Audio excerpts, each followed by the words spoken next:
Quick reading for March the 25th to March the 26th of Virgo. Your cards are the Eight of Swords, the Eight of Cups, and the Witch of Wands. Nakikita din natin dito na parang si person medyo may takot na, no? Siguro meron nga kayong misunderstanding nito ni person.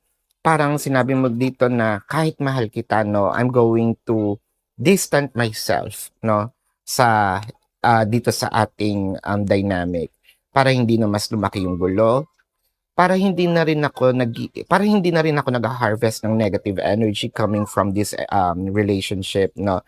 Ngayon, nung parang nafi-feel ni person na malamig na, parang nafi-feel ni person na medyo malayo ka na, no? Parang ngayon may gusto dito ng paghabol. Although wala pa yung action ni person na talagang nagmamakaawa or hinahabol with the Witch of Wands, parang tinitest niya ngayon yung energies mo, even yung mga posts mo, tinitignan niya kung galit ba siya, pero parang ang nakikita ko sa'yo is hindi ka rin nagpo-post ng negatives, even you're not posting about relationship. So parang hindi niya mabasa ngayon kung ano ang nangyayari sa isip mo.